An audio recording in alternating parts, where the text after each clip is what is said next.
ਸਤਿ ਸ਼੍ਰੀ ਅਕਾਲ ਜੀ ਸਾਰਿਆਂ ਨੂੰ। ਮੇਰਾ ਨਾਮ Aman Sandhu from silver touch immigration Faridkot. ਤੇ ਅੱਜ ਮੇਰੇ ਕੋਲ ਇੱਕ ਕੈਂਡੀਡੇਟ ਆਏ ਰਵਿੰਦਰ ਸਿੰਘ, ਜਿਨ੍ਹਾਂ ਦਾ ਰੀਸੈਂਟਲੀ ਕੈਨੇਡਾ ਦਾ ਵੀਜ਼ਾ ਰਿਫਿਊਜ਼ ਹੋਇਆ। ਤੇ ਇਹਨਾਂ ਨੇ ਆ ਕੇ ਚਲੋ ਮੇਰੇ ਨਾਲ ਆਪਣੀ ਪ੍ਰੋਫਾਈਲ ਸ਼ੇਅਰ ਕੀਤੀ, ਕੁਛ ਅਸੀਂ ਬਹਿ ਕੇ ਗੱਲਾਂ ਕੀਤੀਆਂ। I try to find out ਕਿ ਕਿਹੜੇ ਰੀਜ਼ਨਸ ਰਹੇ ਵੀ ਤੁਹਾਡੀ ਰਿਫਿਊਜ਼ਲ ਦੇ ਵਿੱਚ। ਤੇ ਇੱਕ ਬੜੀ ਇੰਟਰਸਟਿੰਗ ਚੀਜ਼ ਇਸ ਪ੍ਰੋਫਾਈਲ ਦੇ ਵਿੱਚੋਂ ਨਿਕਲ ਕੇ ਆਈ ਕਿ ਜਿਹੜੀ ਕਿ ਆਮ ਤੌਰ 'ਤੇ ਬਹੁਤ ਸਾਰੇ ਰਿਫਿਊਜ਼ਲ ਕੇਸਿਸ ਦੇ ਵਿੱਚ ਹੁੰਦੀ ਹੈ, ਜਾਂ ਬਹੁਤ ਸਾਰੇ ਕੈਂਡੀਡੇਟਸ ਜਿਹੜੇ ਕਿ ਰਵਿੰਦਰ ਨਾਲ ਦੇ ਨੇ, ਉਹ ਇਹ ਚੀਜ਼ ਫੇਸ ਕਰਦੇ ਆ that they do not know much about their profile. ਉਹਨਾਂ ਨੂੰ ਆਪਦੀ ਪ੍ਰੋਫਾਈਲ ਬਾਰੇ ਖੁਦ ਨਹੀਂ ਪਤਾ ਹੁੰਦਾ। ਅਤੇ ਕੁਛ ਇਹੋ ਜਿਹਾ ਹੀ ਕੇਸ ਇਹਦੇ ਵਿੱਚ ਆਇਆ।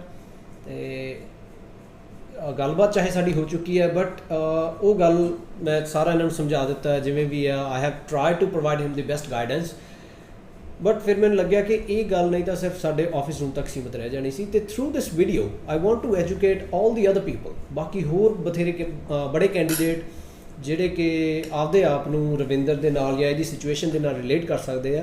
ਸੋ I wanted to show them the way as well. ਮੈਂ ਉਹਨਾਂ ਨੂੰ ਵੀ ਰਸਤਾ ਦਿਖਾਉਣਾ ਚਾਹੁੰਦਾ। ਮੈਂ ਚਾਹੁੰਦਾ ਕਿ ਉਹ ਵੀ ਘਰ ਬੈਠੇ ਇਸ ਵੀਡੀਓ ਦੇ ਜ਼ਰੀਏ ਆਪਦੀ ਪ੍ਰੋਫਾਈਲ ਨੂੰ ਖੁਦ ਅਸੈਸ ਕਰ ਸਕਣ, ਤਾਂ ਜੋ ਉਹਨਾਂ ਨੂੰ ਵੀ ਪਤਾ ਲੱਗ ਜਾਏ ਕਿ ਸਾਡੀ ਪ੍ਰੋਫਾਈਲ ਕਿੱਥੇ ਜਿਹੀ ਖੜੀ ਹੈ, so that before wasting any time ਔਰ ਮਨੀ ਉਹ ਆਪਦੀ ਪ੍ਰੋਫਾਈਲ ਦੇ ਜਿਹੜੇ ਵੀਕ ਪੁਆਇੰਟਸ ਆ ਉਹਨਾਂ 'ਤੇ ਪਹਿਲਾਂ ਹੀ ਕੰਮ ਕਰ ਲੈਣ। ਸੋ ਇਹ ਸਾਰੀਆਂ ਗੱਲਾਂ ਆਪਾਂ ਕਰਾਂਗੇ ਇਸ ਵੀਡੀਓ ਦੇ ਵਿੱਚ। So for now I am going to discuss this profile with him. ਠੀਕ ਹੈ ਰਵਿੰਦਰ ਸਿੰਘ ਜੀ। ਸੋ ਹੁਣ ਮੈਨੂੰ ਤੁਸੀਂ ਆਪਦੀ ਸਟੋਰੀ ਦੱਸੋ, ਕੀ ਹੋਇਆ? ਸਰ ਮੇਰੇ ਪੀਟੀ 'ਚ 56 ਸਕੋਰ ਸੀਗੇ, ਅਤੇ ਮੈਂ ਏਜੰਟ ਦਾ ਨਾਮ ਤਾਂ ਨਹੀਂ ਲੈਣਾ ਚਾਹੂੰਗਾ। ਅਤੇ ਉਹਨਾਂ ਕੋਲ ਗਿਆ ਅਤੇ ਉਹਨਾਂ ਨੇ ਮੈਨੂੰ ਇਹ ਗੱਲ ਕਹੀ ਕਿ ਤੁਹਾਡਾ ਵੀਜ਼ਾ 100% ਆ। ਠੀਕ ਹੈ, ਉਹਨਾਂ ਤੋਂ ਮੈਂ ਇਹ ਚੀਜ਼ ਕਲੀਅਰ ਕੀਤੀ ਕਿ ਮੇਰਾ ਗੈਪ ਸੀ 2 ਸਾਲਾਂ ਦਾ। ਤਾਂ ਜਦੋਂ ਗੈਪ ਦੀ ਗੱਲ ਹੋਈ ਤਾਂ ਉਹਨਾਂ ਨੇ ਮੈਨੂੰ ਸ਼ੋਰਟ ਹੀ ਦਿੱਤੀ ਸੀ ਕਿ ਅਸੀਂ ਆਪਦੇ ਵੱਲੋਂ ਗੈਪ ਕਲੀਅਰ ਕਰਾਂਗੇ ਐਂਡ 100% ਸ਼ੋਰ ਆ ਕਿ ਤੁਹਾਡਾ ਵੀਜ਼ਾ ਆਊਗਾ ਹੀ ਆਊਗਾ। ਠੀਕ ਹੈ। ਅਤੇ ਬਾਕੀ ਦਿਨ ਤੁਸੀਂ ਦੇਖ ਸਕਦੇ ਹੋ ਸਾਰੇ ਡਾਕੂਮੈਂਟਸ ਮੇਰੀ ਆ ਲਾਸਟ ਹੀ ਆਈ ਆ recently refusal. I can see that, ਹੈ ਨਾ, ਉਹ ਤਾਂ ਮੈਂ ਦੇਖ ਸਕਦਾ। ਆਲਰਾਈਟ, ਸੋ ਉਹਦੇ ਬੇਸਿਸ 'ਤੇ ਮੈਂ ਦੱਸਣਾ ਚਾਹੁੰਦਾ ਕਿ +2 ਇਹਨਾਂ ਦੀ ਆਰਟਸ ਦੇ ਵਿੱਚ ਹੈ, ਐਂਡ ਦੈਟ ਇਜ਼ ਇਨ 2019। 60% ਇਹਨਾਂ ਦੀ ਓਵਰਆਲ ਹੈ। ਹਿਸਟਰੀ, ਸੋਸ਼ੀਓਲੋਜੀ, ਇਹਨਾਂ ਕੋਲ 2 ਮੇਜਰ ਸਬਜੈਕਟਸ ਹੈ, ਜਿਨ੍ਹਾਂ ਦੀ ਓਵਰਆਲ ਪਰਸੈਂਟੇਜ ਅਰਾਊਂਡ 53 ਜਾਂ 54 ਹੀ ਬਣਦੀ ਹੈ ਗੈਸ, ਇੱਥੇ ਜਿਹੀ ਹੈ। ਅਤੇ ਪੀਟੀ ਦੇ ਸਕੋਰ ਇਹਨਾਂ ਦੇ 56 ਹੈ। And one interesting thing to note is that English ਦੇ ਵਿੱਚ ਵੀ ਇਹਨਾਂ ਦੇ ਕੋਈ ਸਕੋਰ ਵਾਲੇ ਅੱਛੇ ਹੈ ਨਹੀਂ +2 ਦੇ ਵਿੱਚ। So on the basis of that ਇਹਨਾਂ ਕੋਲ ਗੈਪ ਹੈ, ਜਿਹਦੇ ਲਈ ਉਹਨਾਂ ਨੇ ਨਾਟ ਗੋਨਾ ਸ਼ੋ ਦਿਸ, ਬਟ ਉਹਨਾਂ ਨੇ ਚਲੋ ਕੋਈ ਵੀ ਜੋ ਵੀ ਹੈ ਐਕਸਪੀਰੀਅੰਸ ਇਹਨਾਂ ਦਾ ਗੈਪ ਫਿਲ ਕਰਨ ਦੇ ਲਈ ਕੋਈ ਕੰਪਿਊਟਰ ਦਾ ਡਿਪਲੋਮਾ ਬਣਾ ਕੇ ਲਗਾਇਆ, ਆਫਕੋਰਸ ਫਰਜੀ। ਅਤੇ ਉਹਦੇ ਨਾਲ 1 ਸਾਲ ਦਾ ਐਕਸਪੀਰੀਅੰਸ ਹੈ। ਅਤੇ ਤੁਹਾਡਾ ਕੋਰਸ ਕਿਹੜਾ ਸੀ? ਜਨਰਲ ਆਰਟਸ ਪਲੱਸ ਸਾਇੰਸ ਸੀ। ਕੋਰਸ ਤੁਹਾਡਾ ਹੈ general arts plus science, right? ਹਾਂਜੀ ਸਰ। ਠੀਕ ਹੈ ਜੀ। ਕੀਤੀ ਤੁਸੀਂ ਹੋਈ ਹੈ ਆਰਟਸ ਦੇ ਨਾਲ, ਤੁਹਾਡਾ ਲੱਗਿਆ ਹੋਇਆ ਹੈ 1 ਸਾਲ ਦਾ ਕੰਪਿਊਟਰ ਦਾ ਡਿਪਲੋਮਾ। ਓਕੇ, ਚਲੋ ਰਵਿੰਦਰ ਸਿੰਘ, ਹੁਣ ਆਉਣੇ ਮੇਨ ਪੁਆਇੰਟ ਦੇ ਉੱਤੇ, ਹੈ ਨਾ। Now I am going to tell you ਕਿ ਆਪਣੀ ਪ੍ਰੋਫਾਈਲ ਦੇ ਵਿੱਚ ਕੀ ਕਮੀ ਹੈ ਅਤੇ ਆਪਾਂ ਰਿਫਿਊਜ਼ਲ ਤੱਕ ਕਿਵੇਂ ਪਹੁੰਚੇ। First of all let's start with your higher secondary. ਤੁਹਾਡੀ +2 ਜੇ ਤੁਸੀਂ ਵੇਖੋ ਤਾਂ ਓਵਰਆਲ ਤੁਹਾਡੇ ਮਤਲਬ ਬੇਅਰਲੀ 60% ਬਣਦੇ। 60%। ਠੀਕ ਹੈ ਜੀ। ਅਤੇ ਜਿਹੜੇ ਆਪਣੇ ਮੇਜਰ ਸਬਜੈਕਟਸ ਆ ਗਏ, ਮੇਨ ਸਬਜੈਕਟਸ ਜਿਹੜੇ ਆ ਜਾਂਦੇ, ਜਿਨ੍ਹਾਂ ਦੀ ਬੇਸਿਸ ਦੇ ਉੱਤੇ ਆਪਾਂ ਕੋਈ ਨਾ ਕੋਈ ਕੋਰਸ ਚੂਜ਼ ਕਰਨਾ ਹੁੰਦਾ, ਹੈ ਨਾ। ਇਹਦੇ ਵਿੱਚ ਪੰਜਾਬੀ, ਤੁਹਾਡੀ ਫਿਜ਼ੀਕਲ ਐਜੂਕੇਸ਼ਨ ਵਗੈਰਾ, ਇਹ ਸਬਜੈਕਟ ਜ਼ਿਆਦਾ ਮੈਟਰ ਨਹੀਂ ਕਰਦੇ ਹੁੰਦੇ। ਸੋ ਵੀ ਗੋ ਫॉर ਦੀ ਮੇਜਰਸ, ਜਿਹਦੇ ਬੇਸਿਸ ਦੇ ਉੱਤੇ ਆਪਾਂ ਗਾਂਹ ਵਾਲੀ ਸਟੱਡੀ ਐਜੂਕੇਸ਼ਨ ਚੂਜ਼ ਕਰਨੀ ਹੁੰਦੀ ਹੈ। ਉਹਦੇ ਵਿੱਚੋਂ ਵੀ ਤੁਹਾਡੇ ਓਵਰਆਲ 54-55% ਬਣਦੇ ਆ। ਆਫਟਰ ਦੈਟ ਇੱਕ ਮੇਨ ਚੀਜ਼ ਆ ਜਾਂਦੀ ਹੁੰਦੀ ਆ ਆਪਣੀ ਇੰਗਲਿਸ਼ ਐਬਿਲਿਟੀ ਟੈਸਟ। ਉਹ ਤੁਸੀਂ ਪੀਟੀ ਦਿੱਤਾ ਕਲੀਅਰਲੀ। ਤੁਹਾਡੀ ਪ੍ਰੋਫਾਈਲ ਹੈ ਜਿਹੜੀ ਤੁਹਾਡੀ ਫਾਈਲ ਹੈ ਉਹ SDS ਕੈਟੇਗਰੀ ਦੇ ਵਿੱਚ ਨਹੀਂ ਜਾ ਰਹੀ, ਉਹ ਨੋਨ SDS ਕੈਟੇਗਰੀ ਦੇ ਵਿੱਚ ਗਈ ਹੈ। ਜੀ ਸਰ। ਨੋਨ SDS ਕੈਟੇਗਰੀ ਦੇ ਵਿੱਚ ਨਾਲ ਕਾਫੀ ਜ਼ਿਆਦਾ ਡਾਕੂਮੈਂਟਸ ਦੀ ਲਿਸਟ ਵੀ ਹੋਰ ਜੁੜ ਜਾਂਦੀ ਹੈ। ਐਂਡ ਮੋਰ ਓਵਰ ਤੁਹਾਡੇ ਪੀਟੀ ਦੇ ਸਕੋਰ ਹੈ ਜਿਹੜਾ ਉਹ ਹੈ 56। ਆਲਦੋ ਇਟ ਇਜ਼ 56, ਜਿਹਨੂੰ ਆਪਾਂ ਓਵਰਆਲ 6 ਕਹਿ ਦਿੰਦੇ ਹਾਂ, not less than I believe 51, not less than 51। ਉਹਦੇ ਬੇਸਿਸ 'ਤੇ ਚਲੋ ਆਪਾਂ ਕਹਿ ਦਿੰਦੇ ਹਾਂ ਵੀ 6 ਈਚ ਹੈ, ਓਵਰਆਲ 6 ਹੈ। ਬਟ ਕੀ ਤੁਹਾਨੂੰ ਪਤਾ ਕੈਨੇਡਾ ਇਹ ਸਕੋਰ ਦੇ ਉੱਤੇ ਛੇਤੀ ਕਿਤੇ ਵੀਜ਼ਾ ਨਹੀਂ ਦਿੰਦਾ? Did you know that? ਨਹੀਂ ਸਰ, ਜਦੋਂ ਪੀਟੀ ਕਲੀਅਰ ਕੀਤੀ ਸੀ ਮੈਂ, ਤਾਂ ਮੈਂ 1-2 ਕੰਸਲਟੈਂਟਸ ਤੋਂ ਪੁੱਛਿਆ ਸੀਗਾ, ਜਾਂ ਆਪ ਨੂੰ ਵੀ ਇਹ ਚੀਜ਼ ਲੱਗਦੀ ਸੀ ਕਿ ਘੱਟ ਆ ਮੈਨੂੰ।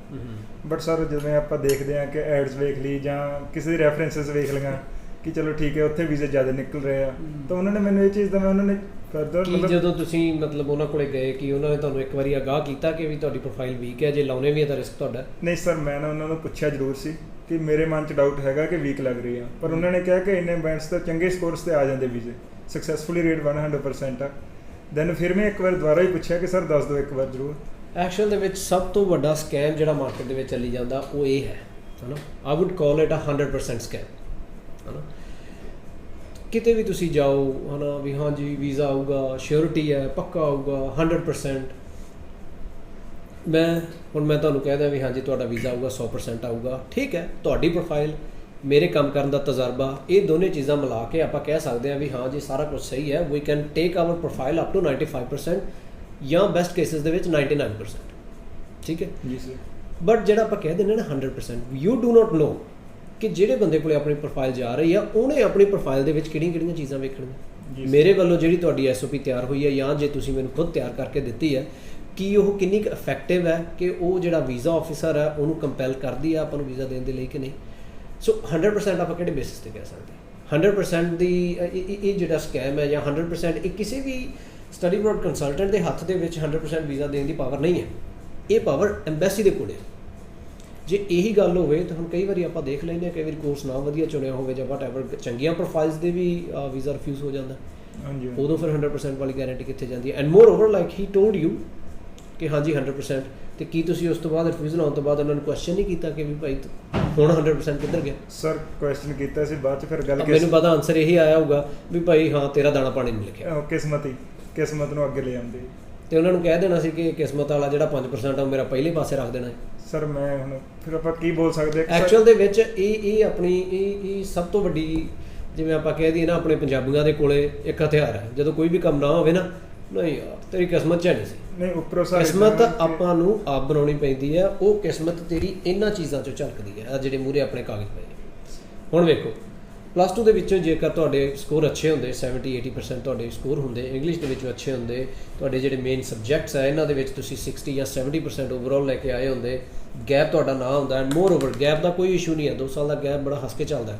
Canada does not care about 2 years of gap. But ਆਹ ਫਰਜ਼ੀ ਡਾਕੂਮੈਂਟਸ ਇਹ ਨਾ ਬਣੇ ਹੁੰਦੇ, PD ਦੇ ਵਿੱਚ ਤੁਹਾਡਾ ਸਕੋਰ ਅੱਛਾ ਹੁੰਦਾ, then I could have said ਕਿ ਤੁਸੀਂ ਕੈਨੇਡਾ ਦੇ ਲਈ ਐਲੀਜੀਬਲ ਸੀ ਅਤੇ ਵਧੀਆ ਤਰੀਕੇ ਨਾਲ ਤੁਹਾਡਾ ਵੀਜ਼ਾ ਵੀ ਆ ਜਾਣਾ। ਬਟ ਦ ਥਿੰਗ ਇਜ਼ ਇਹ ਗੈਪ ਦਾ ਤਾਂ ਮੈਨੂੰ ਪਤਾ ਨਹੀਂ ਸਰ ਲੱਗ ਕੀ ਰਿਹਾ ਜੀ। ਐਕਚੁਅਲੀ ਮੈਨੂੰ ਤਾਂ ਡਾਕੂਮੈਂਟ ਸੀ, ਬਾਅਦ 'ਚ ਪਤਾ ਲੱਗਿਆ ਕਿ ਗੈਪ ਕਿਹੜਾ ਭਰ ਰਿਹਾ। ਮੈਨੂੰ ਏਜੰਟ ਨੇ ਇਹੀ ਗੱਲ ਕਹੀ ਸੀ ਕਿ ਅਸੀਂ ਆਪ ਕਲੀਅਰ ਕਰਾਂਗੇ ਤੁਹਾਡੇ ਗੈਪ ਨੂੰ। ਨਹੀਂ, ਫਿਰ ਇੱਥੇ ਮੈਂ ਤੁਹਾਨੂੰ ਵੀ ਗਲਤ ਕਹੂੰਗਾ, ਕਿਉਂਕਿ ਤੁਸੀਂ ਆਪਦੀ ਜ਼ਿੰਦਗੀ 'ਤੇ ਜੂਆ ਖੇਡਣ ਦੇ ਲਈ ਕਿਸੇ ਹੋਰ ਬੰਦੇ ਨੂੰ ਆਪਦੀ ਲਗਾਮ ਪਾ ਦਿੱਤੀ ਕਿ ਆਹ ਲੈ ਬਾਈ ਪੈਸੇ, ਆਹ ਲੈ ਮੇਰੇ ਕਾਗਜ਼, ਅਤੇ ਮੇਰੀ ਜ਼ਿੰਦਗੀ ਦੇ ਉੱਤੇ ਤੂੰ ਜੂਆ ਖੇਡਦੇ। ਯਾਰ ਰਿਸੋਰਸਿਸ ਤੁਹਾਡੇ ਲੱਗ ਰਹੇ ਹੈ ਨਾ, ਜ਼ਿੰਦਗੀ ਦਾ ਤੇ ਤੁਹਾਡੀ ਲੱਗੀ ਹੋਈ ਹੈ। Why don't we just care about it? ਇਹਦਾ ਸਿਰਫ ਇਹ ਨਹੀਂ, ਮੈਂ ਇਹ ਵੀ ਕਹਿ ਸਕਦਾ ਕਿ ਉਹਨਾਂ ਨਾਲ ਤੁਹਾਡਾ ਪੈਕੇਜ ਹੋਊਗਾ। ਸਰ ਪੈਕੇਜ ਲਾਈਕ ਜਿਵੇਂ ਸ਼ੋਅ ਕਰਾਉਣ ਵਾਲੇ ਹੁੰਦੇ ਜਾਂ ਆਪਣੇ JSC ਸੀਗੇ ਸਰ, ਉਹ ਕਹਿੰਦੇ ਸੀ ਅਸੀਂ ਕੋਈ ਤੁਸੀਂ ਪ੍ਰੋਬਲਮ ਨਾ ਇਹ ਚੀਜ਼ ਦੀ ਫੇਸ ਕਰਿਓ, ਇਹ ਚੀਜ਼ ਅਸੀਂ ਹੈਂਡਲ ਕਰਾਂਗੇ। ਤੁਸੀਂ ਆਫਟਰ ਵੀਜ਼ਾ ਆਪਾਂ ਸਾਰੇ ਪੈਸੇ ਇਕੱਠੇ ਇਹ ਲੱਗਿਆ ਹੋਊਗਾ ਕਿ ਹਾਂ ਆਪਣਾ ਕਿਹੜਾ ਪੈਸਾ ਲੱਗਦਾ ਵੀ ਲਾ ਕੇ ਵੇਖ ਲਈਏ, ਇਹੀ ਗੱਲ ਸੀ ਸਰ। ਬਟ ਤੁਹਾਨੂੰ ਪਤਾ ਲੱਗਦਾ ਵੀ ਹਾਂ ਚਾਹੇ ਪੈਸਾ ਤੁਸੀਂ ਲੂਜ਼ ਕੁਛ ਨਹੀਂ ਕੀਤਾ, ਤੁਸੀਂ ਕੀ ਲੂਜ਼ ਕੀਤਾ? ਤੁਸੀਂ ਕੈਨੇਡਾ ਜਾਣ ਦੀ ਇੱਕ ਸਭ ਤੋਂ ਵੱਡੀ ਜਿਹੜੀ ਓਪਰਚੁਨਿਟੀ ਸੀ ਤੁਹਾਡੇ ਕੋਲ, ਤੁਸੀਂ ਉਹ ਲੂਜ਼ ਕੀਤੀ। ਆਈ no sir. Do you know ਕਿ ਹੁਣ ਜਿਹੜੀ ਉਹ ਤੁਹਾਡੀ ਰਿਜੈਕਸ਼ਨ ਹੈ ਉਮਰ ਭਰ ਤੁਹਾਡੀ ਪ੍ਰੋਫਾਈਲ ਦੇ ਉੱਤੇ ਬੋਲਣੀ ਹੈ ਅਤੇ ਉਹਨੇ ਆਉਣ ਵਾਲੇ ਸਾਲਾਂ ਤੱਕ ਤੁਹਾਡੀ ਪ੍ਰੋਫਾਈਲ ਨੂੰ ਇਫੈਕਟ ਕਰਨਾ। Do you know that? Sir ਹੁਣ ਲੱਗ ਰਿਹਾ ਜੀ, ਹੈ ਨਾ। ਜ਼ਿੰਦਗੀ 'ਚ ਪੈਸਾ ਹੀ ਸਭ ਕੁਛ ਨਹੀਂ ਹੁੰਦਾ। ਘਾਟਾ ਸਿਰਫ ਪੈਸੇ ਦਾ ਨਹੀਂ ਹੁੰਦਾ, ਘਾਟਾ ਓਪਰਚੁਨਿਟੀਜ਼ ਦਾ ਹੁੰਦਾ। ਪੈਸਾ ਬਣ ਜਾਂਦਾ ਹੁੰਦਾ।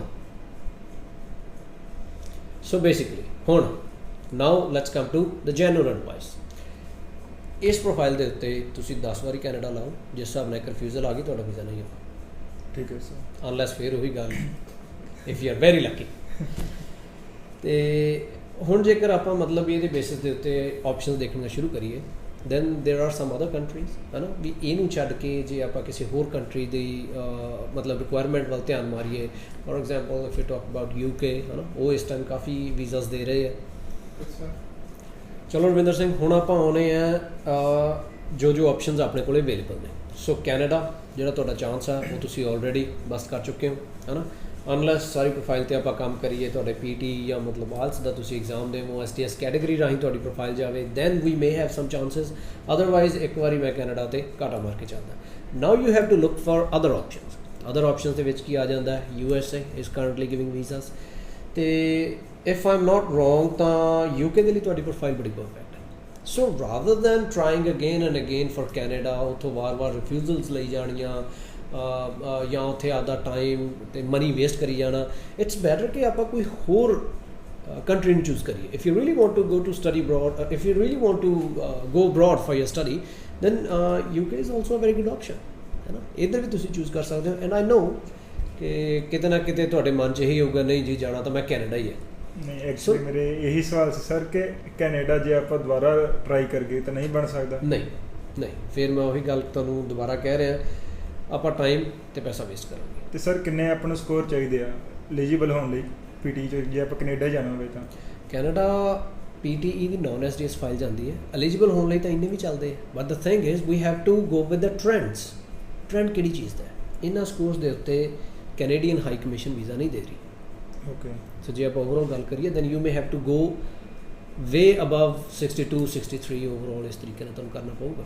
ਬਟ ਦ ਥਿੰਗ ਇਜ਼ ਆਪਣੀ ਪ੍ਰੋਫਾਈਲ 'ਤੇ ਆਲਰੇਡੀ ਜਿਹੜਾ ਇੱਕ ਧੱਬਾ ਲੱਗਿਆ ਹੋ, ਆਪਾਂ ਕਿੰਨੇ ਕੁ ਧੋਵਾਂਗੇ? I have been looking at your rejection letter, ਉਹਦੇ 'ਤੇ ਹੁਣ ਉਹਨਾਂ ਨੇ ਕਿੰਨੇ ਕਾਰਨ ਦਿੱਤੇ, ਕਿੰਨੇ ਠੀਕ ਕਰੋਗੇ? ਤਾਂ ਸਰ ਆਪਾਂ ਨੂੰ ਫਿਰ UK ਤੋਂ ਮੂਵ ਆਉਣਾ ਸੌਖਾ ਹੋ ਜਾਊਗਾ ਕੈਨੇਡਾ ਨੂੰ? That is what I was about to say. If your final destination is actually Canada, then why don't you for once go to UK?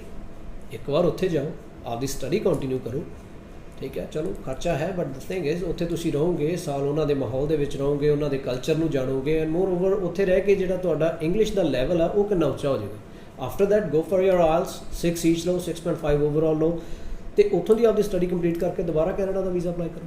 At that time your profile will be much heavier, ਹੈ ਨਾ। ਅਤੇ ਹੋ ਸਕਦਾ ਵੀ ਉਸ time ਦੇ ਉੱਤੇ ਤੁਹਾਨੂੰ ਫਿਰ ਕੈਨੇਡਾ ਦਾ ਵੀਜ਼ਾ ਵੀ ਮਿਲ ਜੇ। ਠੀਕ ਹੈ। So the right guidance will be ਵੀ ਜੇ ਸਿੱਧੀ ਉਂਗਲ ਨਾਲ ਕੰਮ ਨਹੀਂ ਨਾ ਹੋ ਰਿਹਾ, ਟੇਢੀ ਕਰ ਲਓ। ਟੇਢੀ ਦਾ ਮਤਲਬ ਇਹ ਨਹੀਂ 2 ਨੰਬਰ ਦੇ ਕੰਮ ਸ਼ੁਰੂ ਕਰ ਲਓ। ਵੀ ਜੇਕਰ ਸਾਹਮਣੇ ਕੋਈ ਰੋੜਾ ਪਿਆ, ਵਾਰ-ਵਾਰ ਜਾ ਰਹੇ ਹਾਂ, ਉਹਦੇ 'ਚ ਪੈ ਰਹੇ ਹਾਂ, then we have to go around it. ਅਤੇ ਇਸ ਟਾਈਮ ਦੇ ਉੱਤੇ ਅਰਾਊਂਡ ਕੀ ਹੈ? ਕੈਨੇਡਾ ਹੁਣ ਤੁਸੀਂ ਸਿੱਧੇ ਨਹੀਂ ਜਾ ਸਕਦੇ, ਸੋ ਇੱਧਰ ਦੀ ਹੋ ਕੇ ਚਲੋ। ਆਫਟਰ ਸਟੱਡੀ ਫਿਰ ਆਪਾਂ ਮੂਵ ਹੋ ਸਕਦੇ ਹਾਂ ਉੱਥੋਂ? ਐਗਜ਼ੈਕਟਲੀ ਹੋ ਸਕਦੇ। ਐਟ ਦੀ ਐਂਡ ਮੇਰੀ ਸਾਰੇ ਪੇਰੈਂਟਸ ਨੂੰ ਅਤੇ ਐਸਪਾਇਰਿੰਗ ਕੈਂਡੀਡੇਟਸ ਨੂੰ ਇਹੀ ਐਡਵਾਈਸ ਹੈ ਕਿ 100% ਵਾਲਿਆਂ ਤੋਂ ਬਚੋ, ਅਤੇ ਐਡਾ ਵੱਡਾ ਸਟੈਪ ਚੱਕਣ ਤੋਂ ਪਹਿਲਾਂ ਇੱਕ ਵਾਰ ਆਪਦੀ ਪ੍ਰੋਫਾਈਲ ਦੀ ਟਰੂਥਫੁਲ ਅਸੈਸਮੈਂਟ ਜ਼ਰੂਰ ਕਰਵਾਓ, ਜਿਹਦੇ ਲਈ ਤੁਸੀਂ ਸਾਡੇ ਨਾਲ ਵੀ ਸੰਪਰਕ ਕਰ ਸਕਦੇ ਹੋ। The number is given in the description below. Sat Shri Akal.